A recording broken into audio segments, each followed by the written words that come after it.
好来，乡亲啊，继续来看中部，这个婚林是有一例，有一个官，这个军官来确诊，卫生局推出伊去过甲所接触的人，来做调查甲消毒。若台中市是有3个确诊的官兵，因伫海线活动接触22个人，其中台中市政府政风处的员工有甲确诊的官兵接触过，已经咧做居家隔离。政风处60个员工嘛改做居家上班。 自主健康管理，卫生局嘛来公布着确诊的官兵活动过的店家，这个店家全部停业消毒，周围的公共区嘛大规模来消毒。环保局人伫台中高铁乌日站公车牌仔边咧消毒，每一个角落拢会消毒，因为海军番石军舰内面有3名确诊的官兵，等于台中其中2个伫4月15坐高铁0136车次甲0850车次。 为高雄转去台中，其中一个迄一天，我坐161号高铁接驳车转去。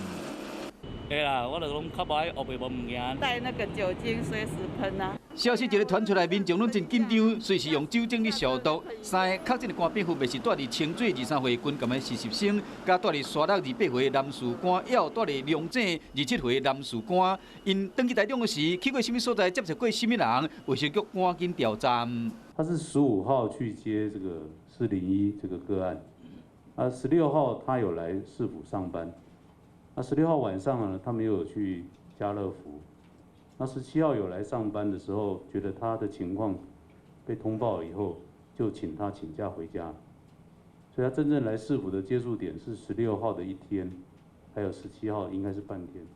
卫生局调查这3名官兵，总共接触到22名亲戚朋友拢隔离，另外嘛公布因去过所在，有高铁乌日站、巴士都市、沙鹿英才店、家乐福沙鹿店。 华德来清水店、也有敖旗、牛排沙鹿店，这些店拢宣布停业进行消毒。环保局嘛赶紧派人去喷消毒水。确诊的官兵有人去过婚林外马因兜，过去庙里找女朋友，并且去过一间商场买物件，这个所在还括卫生局嘛拢进行消毒。